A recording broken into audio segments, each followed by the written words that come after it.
Hey guys and girls, today we're going to talk about fitness, health, spirituality, and banter. And basically, I've always been told from business mentors and people I've spoken to about business that know your client. Your client will tell you exactly who you need to appeal to and what to write about and talk about. So, yeah, it's not a subject I would have picked, but my last client, I basically asked him, so, Andrew, what would you like to talk about? What would you like to hear about in a YouTube or blog or post? And he said fitness, spirituality, banter, and stuff like that. So today I'm going to talk about fitness and what I think fitness is and how it can help you in your journey, in your life and your overall life, and how it's good for you. So the person we're talking about now, he's a businessman.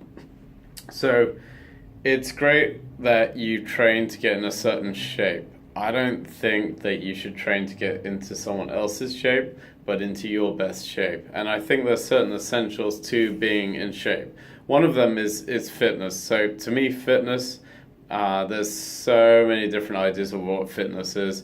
Like you could be fit at rowing, marathons, and sprinting. But I'm going to go for standard fitness for everyone. So for me, there's this big craze on interval training.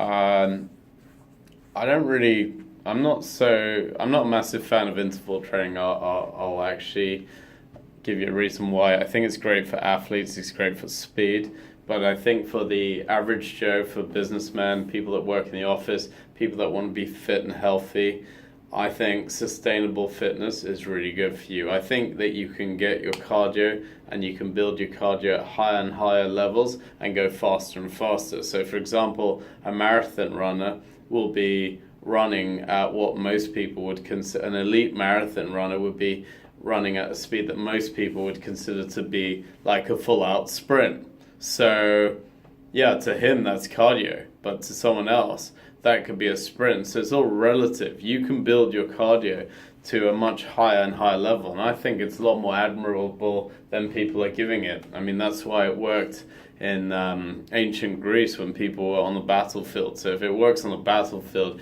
it's going to have to work for just general training. So anyway, back to cardio. For me, I think you should do an hour of cardio at least 4 times a week, in the range of 3 to 5 times a week. And the reason for that is it's just going to raise your energy level and your sustainability up. And this is great for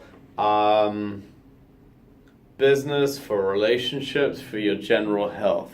It's going to help you to detoxify, it's going to help you to sweat. So for me, I tend to like, if I can, I'll try and do cardio every single day. But you know what? Some days you just don't have that time to put that. And you know what? The minimum amount of time you can put in for cardio is 20 minutes. I personally like to go from 30 to 60 minutes a day.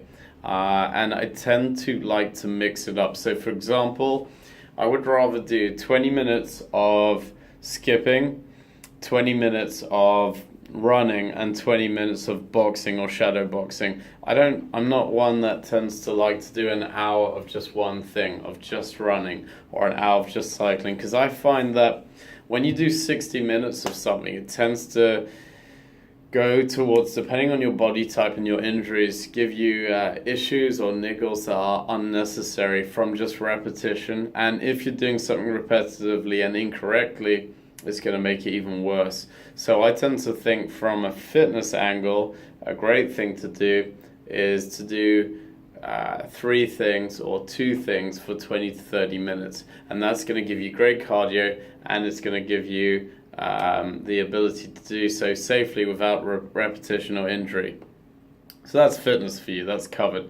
Now, fitness to me links to spirituality, and my idea of spirituality is good feelings. It's to feel good and to enjoy and to have a well-being and to be of a good nature, mood and personality. So let's look at this. When you do cardiovascular, it is known that it ups your dopamine and serotonin, giving you a better mood, making you more fun and enjoyable to be around. So do your cardio, do your 20-30 minutes of cardio a day if you can.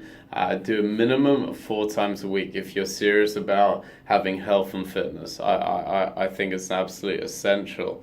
And if you're going to do a minimum because you want to build muscle, then go for 20 minutes a day minimum, because I think that's beneficial way. And another thing to do with that is to actually, if you're not with a trainer who's giving you positive feedback, and if your trainer's not giving you positive feedback, find another trainer, because hopefully you're getting positive feedback, you're either having a laugh.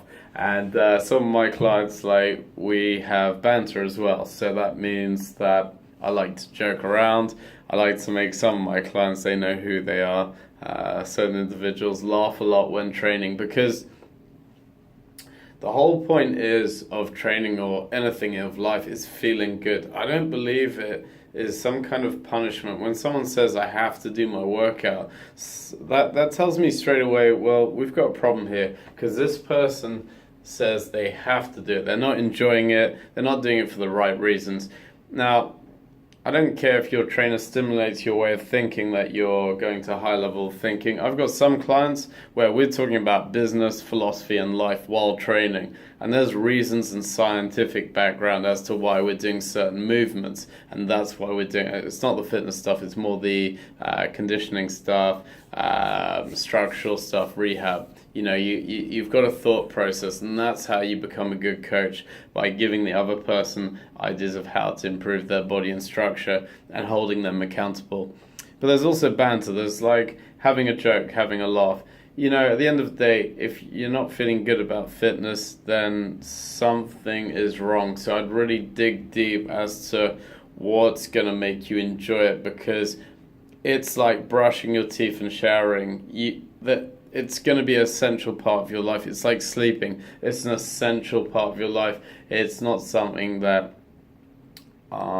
you really have a choice about. So when you don't have a choice about it, I'm a believer that you need to have a positive association towards something. So, for example, taxes. That's not something I have a choice in.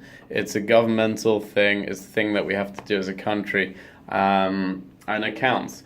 It's not something that I have a choice in doing. As a sole trader, as a person that owns a business, I have to do that. Now,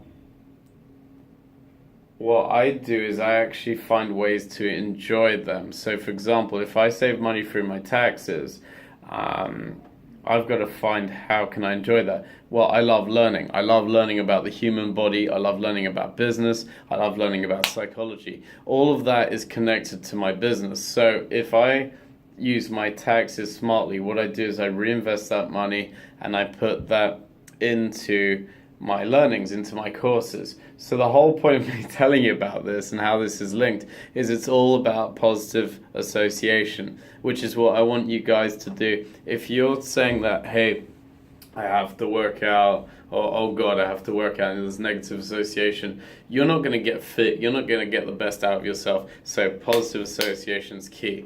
Get that going. Anyway, enough said today. Hope you enjoyed the post. Leave me some comments, feedback. Please subscribe if you like this, and say hello. Hopefully I'll get to see you in the personal training world, where I can coach you myself and make amazing changes for you, where you're going to feel amazing and have the best shape of your life. So hope to see you soon. Make a comment. Check me out on Instagram, Adam White PT, and see you soon.